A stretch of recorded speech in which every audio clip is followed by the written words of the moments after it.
ในคดีของเจ้าผ้าพันแผลที่เป็นตำนานและเชื่อว่าแฟนๆของโคนันต้องรู้จักและจำได้ด้วยบรรยากาศสถานที่ปิดตายบ้านพักตากอากาศท่ามกลางป่าทึบและวิธีก่อเหตุของคนร้ายที่แยกชิ้นส่วนของเหยื่อถึงแม้คดีนี้จะเป็นคดีที่มีมานานมากแล้วแต่ในคลิปนี้เราจะหยิบมาคุยและวิเคราะห์กันโดยจะวิเคราะห์ทุกฉากทุกการกระทำของตัวละครซึ่งเชื่อว่าหลายคนอาจจะมองข้ามไปถ้าพร้อมแล้วเราไปเริ่มกันเลยซึ่งเริ่มเรื่องมาก็ไม่ปล่อยให้คอยนานเจ้าผ้าพันแผลจะปรากฏตัวตั้งแต่เริ่มต้นเรื่องซึ่งเรื่องราวในคดีนี้มีอยู่ว่าโซโนโกะชวนรันมาที่บ้านพักตากอากาศกลางป่าซึ่งจะมีงานมิทติ้งเลี้ยงรุ่นเพื่อนๆของพี่สาวโซโนโกะซึ่งเพื่อนๆที่มาในวันนี้ก็จะเป็นเพื่อนๆที่อยู่ชมรมการแสดงด้วยกันสมัยเรียนมหาวิทยาลัยรันที่ตอบรับคำชวนของโซโนโกะก็ได้ตกลงที่จะมาที่บ้านพักตากอากาศหลังนี้พร้อมกับโคนันแต่ด้วยความที่สถานที่จัดงานอยู่กลางป่าแบบนี้ถึงแม้จะมีแผนที่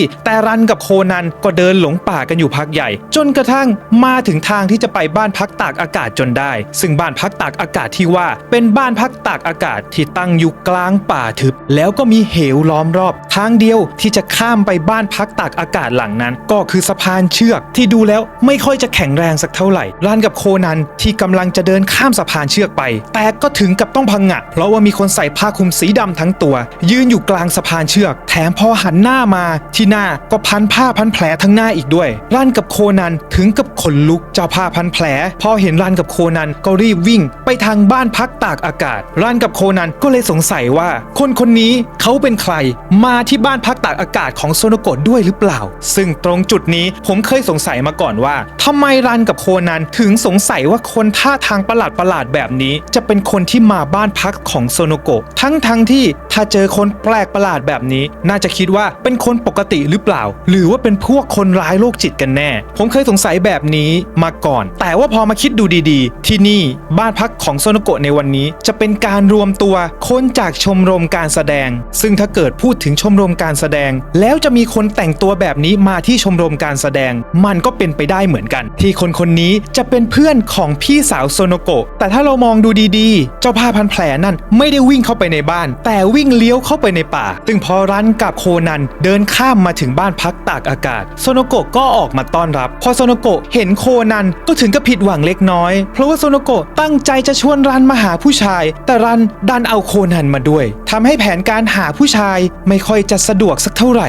รันก็เลยถามโซโนโกะว่าที่บ้านหลังนี้เนี่ยมีใครที่คลุมผ้าคลุมสีดำแล้วก็พันหน้าด้วยผ้าพันแผลบ้างหรือเปล่าโซโนโกะก็บอกว่าไม่มีนะที่นี่ไม่มีคนแบบนั้นเลยแล้วโซโนโกะก็จะบอกให้รันกับโคนันเอาของไปเก็บที่ชั้นบนซึ่งรันกับโคนันก็เอาของไปเก็บเรียบร้อยเสร็จแล้วลงมารวมกันที่โต๊ะอาหารโซโนโกะก็จะแนะนำตัวสมาชิกของชมรมการแสดงทั้งหมดทั้ง5คนให้ฟังเริ่มจากคุณโอตะเป็นพระเอกของชมรมคนที่2คุณซึมิยะเป็นตากล้องทาคาฮาชิฝ่ายฉากประจำชมรมคนต่อไปคือพี่สาวของโซโนโกะเป็นฝ่ายคอสตูมฝ่ายแต่งหน้าเครื่องแต่งตัวส่วนคนสุดท้ายคุณจิคาโกะเป็นคนเขียนบทของชมรมแล้วก็ยังเป็นหัวหน้าชมรมด้วยซึ่งรันก็รู้จักคุณจิคาโกะในฐานะคนเขียนบทหนังที่กำลังฉายอยู่ตอนนี้ด้วยแสดงว่าจากในตอนชมรมการแสดงสมัยเรียนจิคาโกะสามารถที่จะต่อยอดผลงานแล้วเอามาทำเป็นอาชีพได้จริงๆพอแนะนำตัวเสร็จทั้ง5คนรันก็จะหันไปขอโทษพวกผู้ชาย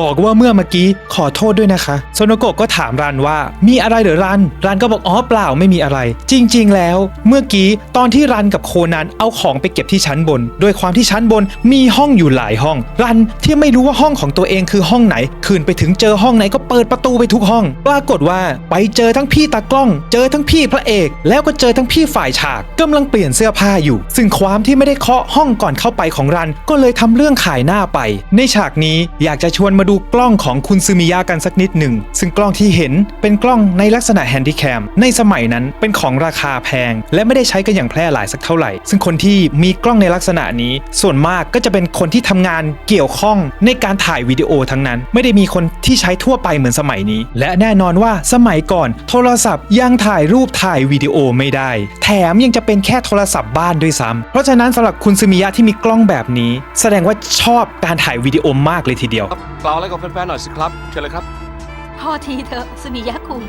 บรรยากาศที่โต๊ะอาหารก็เป็นไปอย่างสนุกสนานเพราะว่าเป็นการรวมตัวกันของเพื่อนมหาวิทยาลัยทั้ง5คนแต่จู่ๆพี่สาวของโซโนโกะก็พูดถึงเพื่อนในชมรมคนหนึ่งขึ้นมานั่นก็คืออาซึโกะซึ่งพอพูดชื่อนี้ออกมาทุกคนที่นั่งอยู่ที่นั่นจากกำลังคุยกันสนุกอาการก็เปลี่ยนไปทันทีอาซึโกะคือใครและเกิดอะไรขึ้นกับอาซึโกะถึงได้ทำให้ทั้ง5คนออกอาการได้ขนาดนี้แต่ในบรรดาทั้ง5คนจิคาโกะคนเขียนบทดูจะมีอาการมากกว่าคนอื่นถึงขนาดลุกขึ้นยืนตบโต๊ะแล้วไม่พอใจเป็นอย่างมากพอบรรยากาศไม่ดีแต่ละคนก็เลยจะขอตัวซึ่งจิคาโกะคนเขียนบทอยากจะออกไปเดินเล่นในป่าแก้หงุดหงิดซะหน่อยซึ่งพี่ตากล้องก็เดินตามจิคาโกะเข้าไปซึ่งดูจากความสัมพันธ์ตรงนี้แล้วไม่แน่ใจว่าพี่จิคาโกะคนเขียนบทกับพี่ตากล้องจะคบกันเป็นแฟนกันหรือเปล่าหรือว่าพี่ตากล้องแค่เป็นห่วงเพื่อนแค่นั้นทั้งสองคนก็เดินเล่นกันเข้าไปในป่าเมื่อทุกคนแยกย้ายไปแต่คุณโอตะพระเอกของชมรม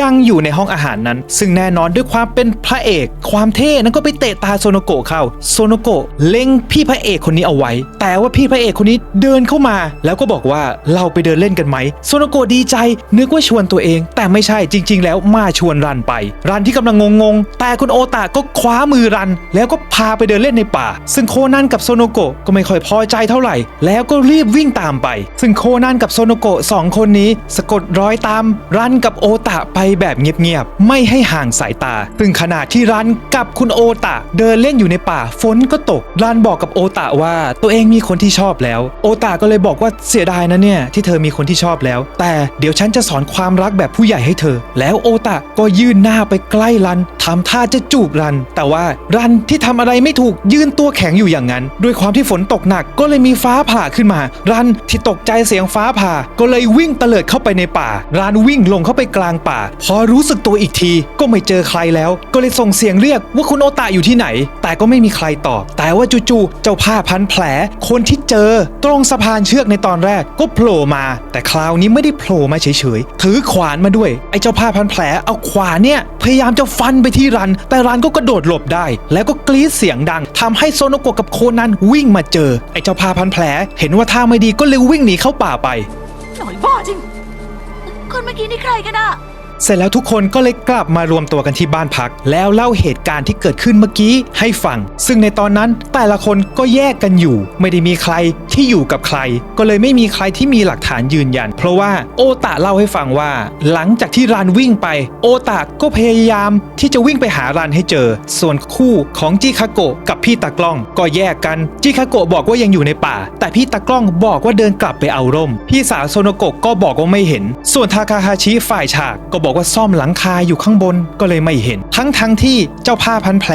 วิ่งกลับมาทางบ้านพักนี้แท้ๆแต่กลับไม่มีใครเห็นเลยซึ่งถ้าเราย้อนกลับไปดูตอนที่เกิดเหตุเมื่อกี้นี้ว่าใครจะสามารถเป็นเจ้าผ้าพันแผลได้บ้างซึ่งทุกคนไม่มีหลักฐานยืนยันที่อยู่เลยคนที่อยู่ใกล้กับรันที่สุดในตอนเกิดเหตุก็คือคุณโอตะพี่พระเอกของเราแต่สำหรับผมคิดว่าเหตุการณ์นี้โอกาสที่คุณโอตะจะเป็นเจ้าผ้าพันแผลนั้นมีน้อยมากนั่นก็เพราะว่าโอตะเดินมาพร้อมกับรันพอเกิดเสียงฟ้าผ่ารันก็วิ่งลงเข้าไปในป่าซึ่งลองคิดดูว่าถ้าเกิดว่าโอตะตั้งใจที่จะฆ่ารันจริงๆการที่ชวนรันเข้าไปเดินเล่นในป่าก็เป็นไปได้แต่การที่รันตกใจเสียงฟ้าร้องแล้ววิ่งหนีเข้าไปในป่ามันเป็นเรื่องที่ไม่ได้คาดคิดไว้แล้วอีกอย่างหนึ่งตอนที่เจ้าผ้าพันแผลปรากฏตัวขึ้นมามันก็ใส่ชุดเต็มยศออกมาเลยแล้วก็มีขวานด้วยซึ่งการที่โอตะจะเปลี่ยนชุดมันก็ไม่ใช่เรื่องง่ายไหนจะต้องเอาชุดไปซ่อนไว้ในป่าล่วงหน้าแล้วก็ไปเอาชุดเปลี่ยนชุดเอาขวานมาเพื่อที่จะสับรันมันเป็นไปได้ยากกว่าซึ่งคนอื่นที่อาจจะแอบตาม2คนนี้มาอยู่ไกลๆด้วยชุดผ้าพันแผลอยู่แล้วพอรันวิ่งตะเลิดไปอยู่คนเดียวนั่นแหละเป็นจังหวะของเจ้าผ้าพันแผลที่จะโผล่มาได้เพราะฉะนั้นสำหรับผมพี่พระเอกโอตะมีโอกาสน้อยที่สุดที่จะเป็นเจ้าผ้าพันแผลในเหตุการณ์แรกนี้แต่คุยไปคุยมาปรากฏว่าตอนที่มาที่บ้านพักนี้ตอนแรกทุกคนเห็นเจ้าผ้าพันแผลทั้งหมดเลยโดยทุกคนบรรยายลักษณะมาตรงกันทั้งหมดก็คือเป็นคนที่สวมชุดคลุมแล้วก็ใบหน้ามีผ้าพันแผลทุกคนเจอตั้งแต่เพิ่งมาถึงซึ่งพี่สาวของโซโนโกะก็บอกว่ามันเป็นไปไม่ได้เพราะว่าถ้าจะเจอบ้านคนก็ต้องข้ามสะพ ผ่านออกไปซึ่งเป็นฝั่งที่อยู่ตรงข้ามแต่ถ้าเป็นบ้านฝั่งนี้กว่าจะเจอบ้านคนก็ต้องข้ามเขาไปอีกไกลไม่น่าจะมีคนไม่อยู่ใกล้ๆแถวนี้แน่นอนทุกคนก็เลยเห็นตรงกันว่าอย่างนั้นเราแจ้งตำรวจก่อนเถอะพี่สาวของโซโนโกะก็เลยวิ่งตรงไปที่โทรศัพท์ซึ่งสมัยนั้นเป็นโทรศัพท์บ้านซึ่งโทรศัพท์เครื่องนี้ตอนนี้ไม่มีสัญญาณแล้วทั้งที่เมื่อกลางวันพี่สาวของโซโนโกะยังบอกว่ามันยังโทรได้อยู่เลยแสดงว่าสายของโทรศัพท์จะต้องมีปัญหาซึ่งอาจจะขาดเพราะลมพายุฝนตกฟ้าผ่า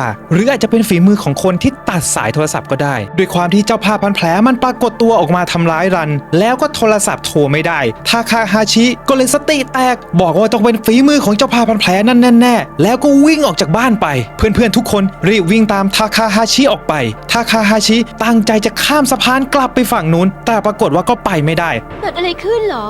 สะพานขาดนะ เอ๊ะ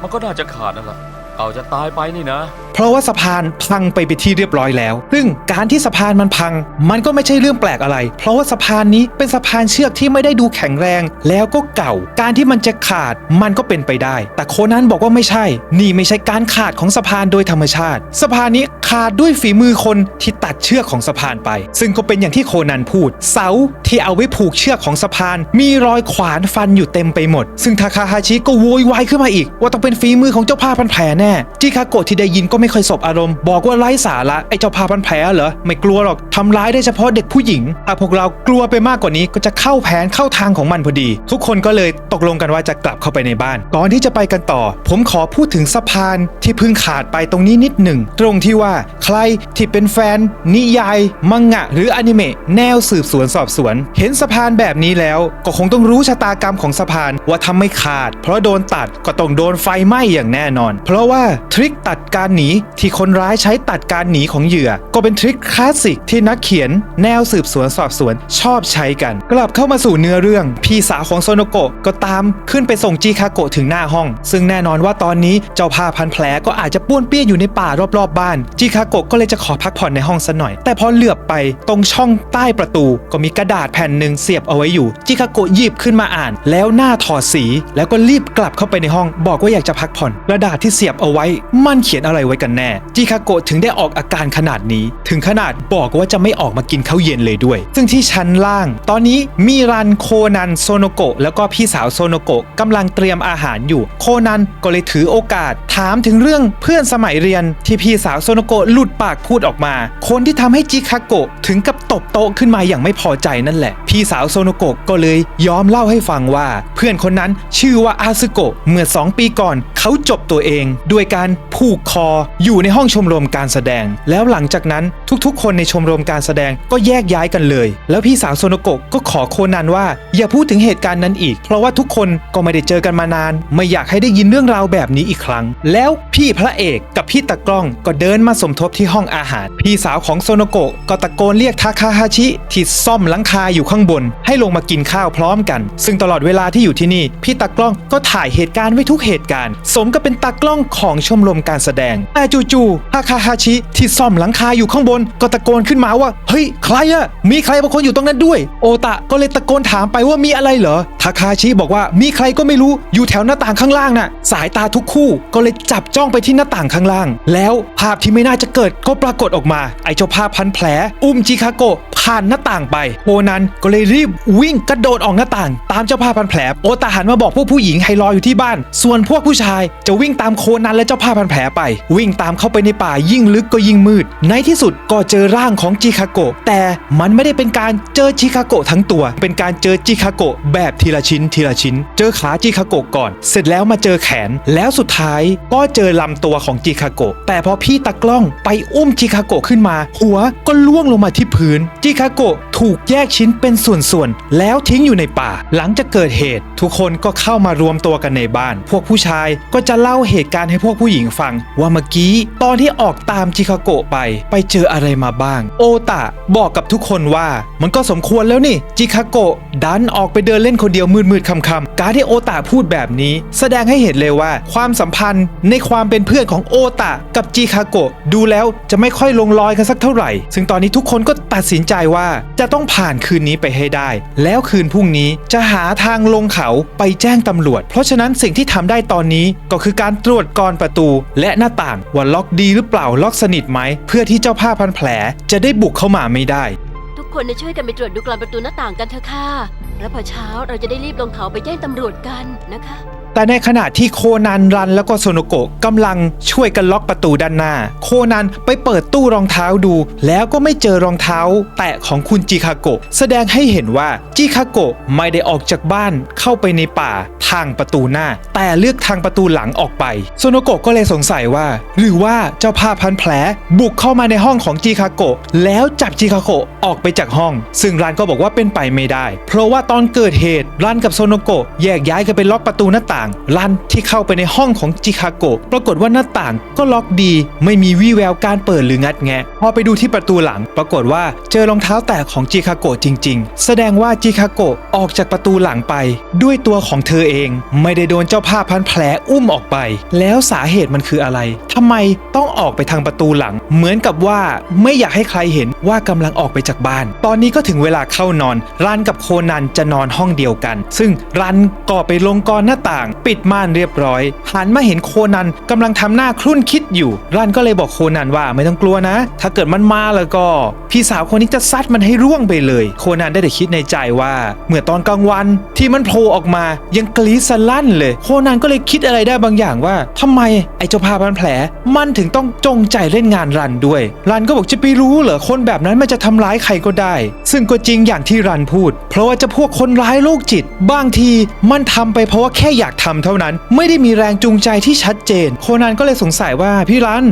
นน่ะเคยไปทำอะไรให้ใครแค้นหรือเปล่าเช่นว่าเคยใช้คาราเต้ซัดเขาจนหน้าเละหรือเปล่ารันบอกว่าไม่มีอย่างนั้นหรอกแล้วก็ปิดไฟนอนซึ่งถึงแม้จะปิดไฟเรียบร้อยโคนันก็ยังนอนคิดอยู่ว่าในเมื่อจิคาโกะออกไปทางประตูหลังแล้วไปเจอเจ้าผ้าพันแผลทำไมเจ้าผ้าพันแผลที่จัดการจิคาโกะแล้วถึงต้องพาร่างของจิคาโกะอ้อมมาหน้าบ้านผ่านหน้าต่างให้ทุกคนเห็นด้วยการทำแบบนี้เหมือนกับว่าตั้งใจจะให้ทุกคนเห็นมากกว่ากำลังคิดเพลินๆรันก็ลุกจากเตียงแล้วมาขอนอนเตียงโคนันด้วยแสดงให้เห็นว่ารันกลัวชัดๆเลยซึ่งโคนันที่มีรันมานอนอยู่ข้างๆก็ไม่มีกระจิตกระใจไม่มีสมาธิจะคิดอะไรเกี่ยวกับคดีแล้วซึ่งขณะที่กำลังเคลิ้มหลับไปพอโคนันรู้สึกตัวขึ้นมาอีกทีไอ้เจ้าผ้าพันแผลก็มายืนอยู่ข้างเตียงแล้วก็ยกขวานขึ้นสับไปที่รันแต่โคนันก็ถีบรันออกทำให้ไม่โดนขวานนั่นแต่ถึงขนาดนี้รันก็ยังไม่รู้สึกตัวยังไม่ตื่น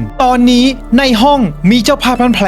รันแล้วก็โคนันอยู่กัน3คนแต่เจ้าผ้าพันแผลไม่สนใจโคนันเลยจ้องที่จะจัดการรันอย่างเดียวโคนันที่ตะโกนเรียกเท่าไหร่รันก็ไม่ตื่นก็เลยกระโดดไปกอดเอวเจ้าผ้าพันแผลก็เลยโดนเจ้าผ้าพันแผลสะบัดกระเด็นติดกำแพงไปโคนันที่นึกขึ้นได้ก็เลยคว้าโบเปลี่ยนเสียงรูปหูกระต่ายมาแล้วปรับเสียงให้ดังที่สุดเรียกรันทำให้รันตื่นขึ้นมาพอรันตื่นขึ้นมาเจอเจ้าผ้าพันแผลก็เลยร้องกรี๊ดเสียงดังโซโนโกะและก็คนอื่นๆก็เลยรีบวิ่งมาที่ห้องนี้เจ้าผ้าพันแผลก็เลยรีบหนีออกนอกหน้าต่างไปซึ่งตอนนี้ทุกคนที่ได้ยินเสียงรันก็มารวมตัวกันอยู่ในห้องรันกับโคนันพอทุกคนรู้เรื่องว่าเกิดอะไรขึ้นเจ้าผ้าพันแผล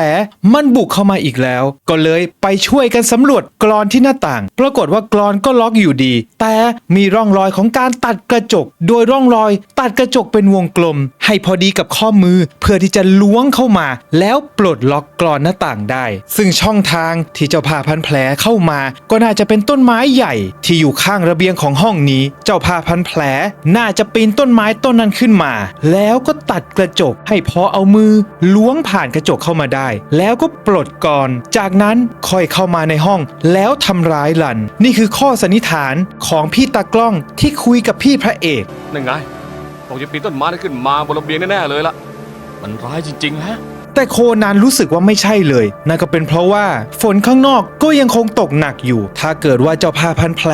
มันเป็นคนที่ปีนต้นไม้เข้ามาจากข้างนอกที่ระเบียงแล้วก็ในห้องนี้ก็จะต้องเปียกไปด้วยน้ำฝนแล้วก็เลอะไปด้วยโคลนแต่มันกลับแห้งสนิทไม่มีทั้งโคลนแล้วก็น้ำฝนเลยซึมิยะที่เป็นตากล้องก็เลยเสนอให้ทุกคนไปรวมตัวกันอยู่ที่ห้องอาหารน่าจะปลอดภัยกว่าเพราะว่าขนาดที่ล็อกกลอนทั้งประตูทั้งหน้าต่าง เรียบร้อยแล้วเจ้าผ้าพันแผลก็ยังบุกมาทำร้ายได้ซึ่งก็เป็นความคิดที่ดีนั่นก็เพราะว่าถ้าเจ้าผ้าพันแผลคิดจะบุกขึ้นมาแต่เห็นคนรวมตัวกันอยู่เยอะๆก็จะไม่กล้าเข้ามาหรือถ้าบุกเข้ามาจริงๆเจ้าผ้าพันแผลมีคนเดียวแต่ที่นี่อยู่กันตั้งหลายคนเพราะฉะนั้นก็จะได้เปรียบเรื่องของจำนวนการอยู่รวมกันก็น่าจะปลอดภัยกว่าต่างคนต่างอยู่โคนันที่ขาเจ็บจากการที่โดนเจ้าผ้าพันแผลสะบัดก็เลยต้องให้รันอุ้มแบบนี้แต่ขณะที่พี่สาวของโซโนโกะเดินผ่านไปโคนันได้สังเกตว่าสร้อยคอที่จิคาโกะใส่มันยังอยู่ในบ้านนี้ไม่ใช่เหรอทั้งที่จิคาโกะน่าจะใส่มันอยู่ตลอดเวลาพี่สาวของโซโนโกะก็เลยเล่าให้ฟังว่าสร้อยของจิคาโกะมันตกอยู่ที่หน้าประตูซึ่งตรงนี้ก็เป็นอะไรที่แปลกมากๆเพราะว่าเจ้าผ้าพันแผลอุ้มร่างของจิคาโกะเข้าไปในป่าแล้วแยกเป็นชิ้นๆสร้อยคอก็น่าจะไปตกอยู่ในป่าแต่ทำไมสร้อยคอมันถึงตกอยู่ที่ประตูหน้าตอนนี้ทุกคนมารวมตัวกันอยู่ที่ห้องอาหารแล้วก็คุยกันถึงเรื่องราวที่เกิดขึ้นโซโนโกะก็เลยถามรันว่าทำไมเธอไม่ใช่คาราเต้จัดการมันเลยล่ะตอนมันโผล่มารันก็เลยบอกว่าฉันน่ะกลัวพวกผีกับสัตว์ประหลาดมันพันผ้ามาแบบนี้ฉันก็เลยกลัวไอ้เจ้าโอตะพระเอกชมรมก็ยังไม่เลิกราเข้ามากอดคอรันแล้วบอกว่าไม่เป็นไรถ้ามันมาที่นี่ยังไงพวกเราก็มีจำนวนเยอะกว่ามันโคนันที่หมั่นไส้ก็เลยไปเตะขาเจ้าโอตาก็เลยงุดหงิดแล้วบอกว่าเด็กอย่างนายจะไปทำอะไรได้รันก็เลยบอกว่าไม่ใช่เลยนะตอนที่เจ้าผ้าพันแผลมันทำร้ายเนี่ยเขาช่วยฉันเอาไว้โซโนโกะก็เลยถามรันต่อว่าตอนที่มันปรากฏตัวเนี่ยเธอไม่เห็นหน้ามันบ้างเหรอเพราะว่าเธอน่าจะเห็นหน้ามันชัดที่สุดแล้วนะรันก็บอกว่าไม่เห็นอะไรเลยโคนันก็เลยคิดขึ้นมาได้ว่าแต่ถ้าเป็นขนาดตัวเนี่ยผมพอจะรู้นะเพราะว่าผมเนี่ยกระโดดไปกอดเอวมันไว้รูปร่างของเจ้าผ้าพันแผลเป็นคนที่ไม่อ้วนไม่ผอมโคนันเหลือบไปเห็นกล้องที่วางอยู่ก็เลยจำได้ว่าตอนเกิดเหตุกล้องนี้ก็ได้ถ่ายเหตุการณ์เอาไว้ทั้งหมดก็เลยลองเอากล้องมาเปิดดูปรากฏว่าในขณะที่เจ้าผ้าพันแผลมันผ่านหน้าต่างไปร่างของจิคาโกะที่คอยังมีสร้อยคออยู่เลยแต่การที่สร้อยคอไปตกอยู่ตรงหน้าประตูแสดงว่าเจ้าผ้าพันแผลจะต้องเอาร่างของจิคาโกะเข้ามาในบ้านแล้วออกไปทางประตูอีกครั้งหนึ่งโคนันก็เริ่มสงสัยว่าถ้าเป็นคนที่อยู่ในบ้านนี้ก็จะสามารถแบกร่างของจิคาโกะออกไปทิ้งได้แต่ว่าตอนเกิดเหตุทุกคนก็อยู่รวมกันหมดโคนันก็เลยนึกขึ้นได้ว่าคนที่เจอกับจิคาโกะคนสุดท้ายก็คือพี่สาวของโซโนโกะก็เลยลองถามพี่สาวของโซโนโกะดูซึ่งพี่สาวของโซโนโกะก็เล่าให้ฟังว่าเป็นคนเจอกับจิคาโกะคนสุดท้ายจริงๆแล้วก็ตอนที่จิคาโกะกำลังจะเข้าห้องมีกระดาษสอดอยู่ใต้ประตูพอจิคาโกะหยิบกระดาษขึ้นมาอ่านก็หน้าถอดสีทันทีตรงนี้ทำให้โคนันเข้าใจเลยว่าเหตุผลที่จิคาโกะแอบออกไปข้างนอกทางประตูหลังก็เพราะจดหมายฉบับนี้แน่นอนแล้วคนที่จะเอาจดหมายมาสอดได้ก็ต้องเป็นคนที่อยู่ในบ้านหลังนี้ตอนนี้โคนันเริ่มที่จะมุ่งเป้าเพ่งเล็งมาที่คนในบ้านแล้วคนในบ้านนี้แหละจริงๆด้วยสินะ ทีนี้ถ้าเป็นคนที่อยู่ในบ้านหลังนี้ก็แสดงว่าต้องมีเหตุจูงใจในการจัดการจิคาโกะซึ่งเหตุจูงใจในการจัดการจิคาโกะก็คงจะมีเหตุผลอะไรสักอย่างแต่ก็ยังไม่เข้าใจเหตุผลในการที่เล่นงานรันอยู่ดีโคนันก็เลยนึกขึ้นมาได้ว่าสิ่งเดียวที่จะเป็นเหตุผลในการที่รันถูกเล่นงานก็คือตอนที่รันจะขึ้นไปเก็บของแต่เปิดประตูเข้าห้องผิดรันเปิดประตูเข้าห้องผิดไป3ห้องเป็นห้องของพี่พระเอกพี่ตากล้องแล้วก็พี่ฝ่ายฉากโคนันก็ได้ถามรันไปว่าได้เห็นอะไรในนั้นหรือเปล่ารันก็พยายามนึกดูก็รู้สึกว่าไม่ได้เห็นอะไรนะเพราะว่าพอเปิดเข้าไปทุกคนกำลังเปลี่ยนเสื้อหมดเลยก็เลยรีบปิดประตูแต่ก็รู้สึกมีบางอย่างที่มันค้างคาใจที่มันแปลกๆอยู่เหมือนกันซึ่งถ้าเราลองย้อนกลับไปดูในฉากที่เปิดประตูเข้าห้องผิดไปของทั้ง3คนคนแรกเป็นพี่ตากล้องก็ดูสีหน้าราบเรียบไม่มีอะไรคนต่อมาพี่ฝ่ายฉากดูหน้าตาตกใจกว่าคนอื่นมากเลยส่วนคนสุดท้ายเป็นพี่พระเอกก็หน้าตาเรียบเฉยซึ่งถามว่าใครที่ดูแปลกคนที่ดูแปลกกว่าชาวบ้านก็คือพี่ฝ่ายฉากที่เปิดไปแล้วดูตกใจกว่าคนอื่นแต่ว่าถ้าเกิดว่าเป็นคนที่กำลังเปลี่ยนเสื้อผ้าอยู่ในห้องแล้วมีคนอื่นเปิดเข้ามาก การที่จะตกใจมันก็ไม่ใช่เรื่องแปลกอะไรอีก2คนที่ไม่ตกใจอะไรเลยนั่นสิน่าแปลกแต่ในขณะที่กำลังคุยแล้วก็วิเคราะห์คดีอยู่จู่ๆไฟก็ดับมืดพี่สาวของโซโนโกะก็เลยอาสาจะไปหยิบเทียนมารันกับโคนันก็เลยจะไปช่วยด้วยพอไปหยิบเทียนเสร็จก็เลยจุดเทียนแล้วก็พอจะมีแสงสว่างส่องออกมาจากเทียนก็เหมือนว่าเป็นการชี้เป้าให้คนร้ายมีขวานถูกปามาที่รันแต่รันที่ประสาทสัมผัสเร็วก็เตะขวานจนหักครึ่งยิ่งเห็นได้ชัดเข้าไปใหญ่ว่าเป้าหมายของเจ้าผ้าพันแผลก็คือรันสักพักได้ยินเสียงร้องของโซโนโกะดังขึ้นพอรีบวิ่งไปดูปรากฏว่าหน้าต่างข้างบนมันถูกเปิดออกเหมือนกับว่าเจ้าผ้าพันแผลบุกเข้ามาจากข้างนอกพอไปลองตรวจสอบที่หน้าต่างดูก็พบว่าเศษหน้าต่างแตกกระจายเข้ามาข้างในเป็นรอยทุบจากด้านนอกเข้ามาซึ่งก็ตรงกับข้อสันนิษฐานว่าเจ้าผ้าพันแผลมันบุกมาจากข้างนอกแต่ว่าพอดูที่กลอนของหน้าต่างกลอนมันถูกปลดไปแล้วถ้าเกิดว่าเจ้าผ้าพันแผลทุบหน้าต่างจากข้างนอกมันก็จะสามารถเข้ามาได้เลยไม่จำเป็นต้องเปิดกลอนแต่ในกรณีแบบนี้เจ้าผ้าพันแผลคือคนในบ้านแล้วเปิดกลอนหน้าต่างขึ้นแล้วเดินออกไปข้างนอกทุบหน้าต่างแล้วเดินกลับเข้ามาข้างในแสดงให้เห็นชัดเข้าไปอีกว่าเจ้าผ้าพันแผลคือคนในบ้านหลังนี้แล้วที่ระเบียงนี้โคนันก็ได้เห็นรอยครูดอะไรบางอย่างลึกเข้าไปในราวกั้นระเบียงก็เลยเข้าใจวิธีการของคนร้ายตอนนี้โคนันรู้แล้วว่าคนร้ายคือใครและเข้าใจทริคของคนร้ายเป็นที่เรียบร้อยอ๋อเข้าใจแล้วล่ะมันใช้อุบายแบบนี้นี่เอง โดยเบาะแสมีอยู่3อย่างแรกก็คือทำไมเจ้าผ้าพันแผลถึงต้องลงทุนแบกร่างของจิคาโกะผ่านหน้าต่างไปให้ทุกคนเห็นข้อที่2คือทำไมต้องเอาร่างไปทิ้งในป่าข้อที่3คือทำไมต้องเล่นงานรันด้วยทั้งที่เป็นคนนอกซึ่งครั้งนี้โคโกโร่ไม่ได้มาด้วยโคนันก็เลยเล็งเข็มยาสลบไปที่รันจะใช้รันเป็นคนไขคดีแต่ว่าขณะที่กดปุ่มยิงเข็มรันได้เดินออกไปพอดีเข็มก็เลยไปทิ่มที่คอของโซโนโกะทำให้โคนันต้องใช้โซโนโกะไขคดีโคนันก็เลยมุดไปใต้โต๊ะแล้วก็ปรับโบเปลี่ยนเสียงเป็นเสียงของโซโนโกะฉันรู้แล้วล่ะว่าใครคือคนร้ายที่ทำกับคุณจิคาโกะพี่พระเอกกับพี่ตากล้องก็ได้ค้านว่าเธอพูดอะไรของเธอคนร้ายก็คือเจ้าผ้าพันแผลนั่นตอนนี้มันคงจะแอบอยู่รอบๆบ้านแอบอยู่ในป่าจ้องจะเล่นงานพวกเรานั่นแหละโคนันก็เลยบอกว่ามันจะใช่เหรอลองคิดถึงตอนสภาพตอนที่รันโดนทำร้ายสิถ้าคนร้ายปีนต้นไม้ต้นนั้นแล้วเข้ามาที่ระเบียงมาทำร้ายรันจริงแล้วก็ที่ระเบียงแล้วก็ห้องของรันจะต้องทั้งเปียกแล้วก็เลอะโคลนด้วยสิแต่นี่กลับไม่มีซึ่งในบ้านหลังนี้ระเบียงของแต่ละห้องเป็นระเบียงที่ต่อกันได้คนร้ายจะต้องเข้าไปในห้องของจิคาโกะที่ตายไปแล้วออกมาจากระเบียงห้องนั้นเดินตามทางมาเข้าระเบียงห้องรันแล้วเข้ามาทำร้ายรันแต่ด้วยความที่รันกรีดดังเจ้าผ้าพันแผลก็เลยรู้ว่าเดี๋ยวทุกคนจะต้องมารวมตัวกันที่นี่ก็เลยรีบออกไปทางระเบียงแล้วเดินตามทางกลับเข้าไปในห้องของจิคาโกะอีกทีแล้วเปลี่ยนเป็นชุดนอนทำหน้าไม่รู้ไม่ชี้ตามมาสมทบกับทุกคนส่วนวิธีการทำให้ทุกคนเห็นเจ้าผ้าพันแผลที่อุ้มร่างของจิคาโกะผ่านหน้าต่างไปก็คือการที่ใช้ตุ๊กตาซึ่งเจ้าผ้าพันแผลที่เราเห็นนั่นเป็นตุ๊กตายางซึ่งคนร้ายเอาตุ๊กตายางผ้าพันแผลกับร่างของจิคาโกะผูกไว้ด้วยกันแล้วเชิดด้วยสายเปียโนหลักฐานก็คือร่องรอยครูดลึกที่ราวระเบียงคนร้ายจะต้องอยู่บนระเบียงนั้นพาดสายเปียโนเอาไว้แล้วปล่อยให้ตุ๊กตาผ่านหน้าต่างไปเสร็จแล้วก็ดึงสายเปียโนเพื่อที่จะเก็บตุ๊กตา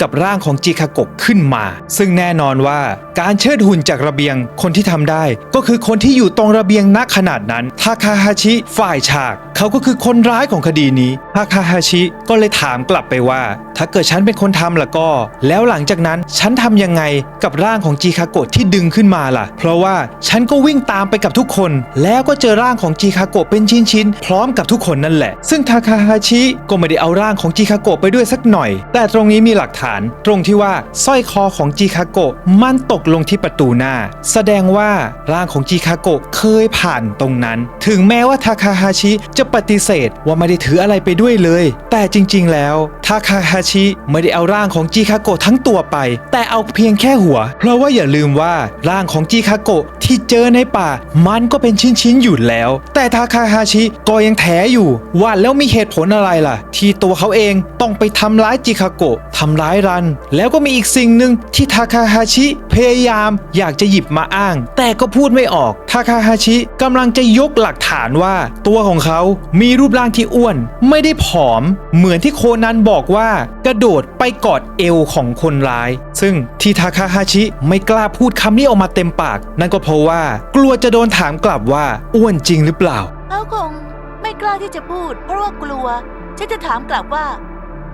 คุณอะอ้วนจริงๆหรือเปล่ายังไงล่ะซึ่งจริงๆแล้วความอ้วนของทาคาฮาชิถูกเตรียมการมาเพื่อใช้ในทริคนี้จริงๆแล้วทาคาฮาชิไม่ได้อ้วนแต่แกล้งอ้วนเพื่อที่จะยัดหัวของจิคาโกะเอาไว้ในท้องทาคาฮาชิเขียนจดหมายเรียกให้จิคาโกะออกไปพบพอจิคาโกะออกไปก็ทำการจัดการจิคาโกะซะแล้วหั่นเป็นชิ้นๆเอาร่างไปทิ้งไว้ในป่าเสร็จแล้วเอาเฉพาะหัวใส่ในท้องเสร็จแล้วขึ้นไปตรงระเบียงทำทริคสายเปียโนเอาตุ๊กตายางกับหัวของจิคาโกะผูกเข้าด้วยกันแล้วเชิดให้ทุกคนได้เห็นเก็บหัวกับตุ๊กตายางขึ้นมาอีกครั้งหนึ่งแล้ววิ่งเข้าไปสมทบกับทุกคนจากนั้นก็แอบทิ้งหัวเอาไว้ในป่ารอคนมาเจอเท่านั้นเองซึ่งทริคก็ค่อนข้างที่จะรอบคอบทีเดียวแต่ก็มีสิ่งที่ทำให้กังวลใจก็คือการที่รันเปิดเข้าไปเจอตอนที่ทาคาฮาชิกำลังเปลี่ยนเสื้อผ้าซึ่งรันได้เห็นรูปร่างที่แท้จริงไปแล้วแต่รันที่ตกใจก็เลยจำไม่ได้ว่าเห็นอะไรไปซึ่งนี่แหละเป็นความ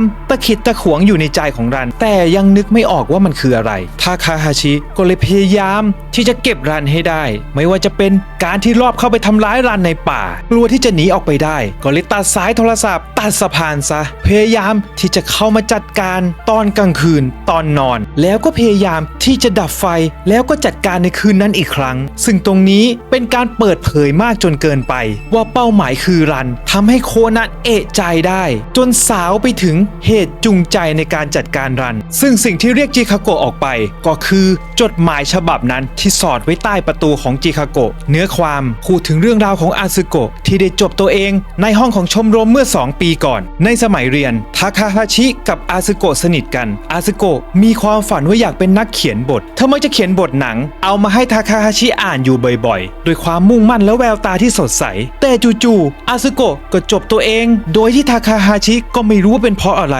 แต่วันหนึ่งเมื่อหนังของจิคาโกะออกฉายทาคาฮาชิก็ได้รู้เหตุผลที่อาซึโกะจบตัวเองหนังของจิคาโกะเรื่องนั้นที่โด่งดังและได้รับรางวัลนักเขียนหน้าใหม่บทหนังและเนื้อเรื่องเหมือนกับที่อาซึโกะเคยเอามาให้ทาคาฮาชิอ่านไม่มีผิดหรือพูดง่ายๆจิคาโกะขโมยบทหนังของอาซึโกะเอาไปสร้างผลงานให้กับตัวเองซึ่งวันที่อาซึโกะจบตัวเองคือวันหลังจากที่จิคาโกะได้รับรางวัลเพียงแค่วันเดียวโดยอาซึโกะบอกกับทาคาฮาชิว่าจะไม่เชื่อใจใครอีกแล้วก็จากไปทาคาฮาชิก็เลยส่งจดหมายไปขู่จิคาโกะว่าถ้าไม่มาเจอจะแฉเรื่องราวทั้งหมดพอจิคาโกะมาเจอก็หั่นจิคาโกะกระเด็นไปเลยสุดท้ายทาคาฮาชิก็ตั้งใจที่จะจบตัวเองแล้วตามจิคาโกะไปโคนันก็เลยพูดเป็นเสียงโซโนโกะว่าเอาเลยนายน่ะบอกว่าทำเพื่ออาซึโกะแล้วที่ทำกับรันล่ะมันคืออะไรรันไม่เกี่ยวข้องด้วยเลยที่นายทำกับรันแค่เป็นเพราะว่ากลัวความผิดเท่านั้น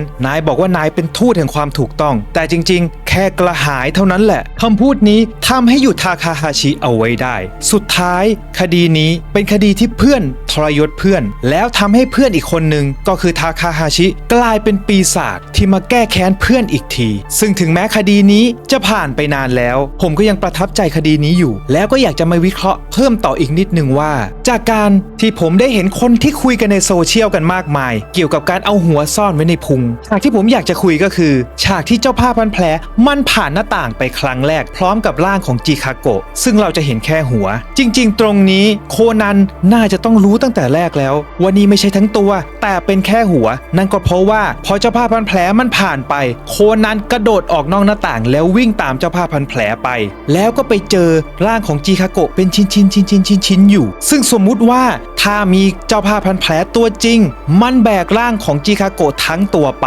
เข้าไปในป่าแล้วต้องแยกร่างของคนเป็นชิ้นแบบนั้นเวลาแค่ไม่กี่นาทีแค่นี้ไม่สามารถที่จะแยกร่างคนเป็นชิ้นอย่างนั้นได้ซึ่งจากเวลาที่โคนันกระโดดออกมานอกหน้าต่างแล้ววิ่งตามไปเจอร่างที่เป็นชิ้นมันใช้เวลาน้อยมากตรงนี้จริงๆแล้วอาจจะทำให้โคนันเอะ ใจก็ได้ว่าจะหั่นแล้วแยกชิ้นส่วนเป็นชิ้นๆได้เร็วขนาดนี้จริงๆเหรอจุดที่อาจารย์โกโชทำได้ดีและผมชอบนั่นก็คือฉากที่เปิดเข้าไปในห้องแต่ละคนจะสังเกตเลยว่าพี่พระเอกกับพี่ตากล้องไม่มีพิรุษนิ่งมากแต่ทาคาฮาชิตกใจอยู่คนเดียวแล้วก็อีกอย่างหนึ่งที่ทำได้ดีก็คือการทำให้ทาคาฮาชิมีพิรุธหลายครั้งไม่ว่าจะเป็นทาคาฮาชิจะเป็นคนแรกที่พูดถึงเจ้าผ้าพันแผลเสมออะไรก็บอกว่าเจ้าผ้าพันแผลเป็นคนทำแล้วทาคาฮาชิก็จะเป็นคนแรกที่วิ่งออกมาจากบ้านไปที่สะพานด้วยซึ่งเป็นความตั้งใจของทาคาฮาชิที่ตั้งใจจะให้เห็นว่าสะพานมันขาดแต่จุดที่เดาเรื่องได้ง่ายอีกหนึ่งจุดก็คือฉากที่เจ้าผ้าพันแผลผ่านหน้าต่างไปนั่นแหละในตอนนั้นทุกคนอยู่รวมกันที่ห้องอาหารอยู่ข้างล่างแต่ทาคาฮาชิอยู่ข้างบนอยู่คนเดียวแล้วทาคาฮาชิก็เป็นคนตะโกนออกมาว่าเจอใครก็ไม่รู้อยู่ตรงนั้นทาคาฮาชิเห็นก่อนแล้วจุดที่ยืนอยู่ก็ต่างจากเพื่อนๆซึ่งตรงนี้ทำให้เดาได้ว่าทาคาฮาชินี่แหละเป็นคนร้ายในคดีนี้ก็น่าจะครบถ้วนสำหรับคดีซ่อนเงื่อนคดีนี้แล้วพบกันใหม่คดีหน้าสำหรับคดีนี้แยกย้าย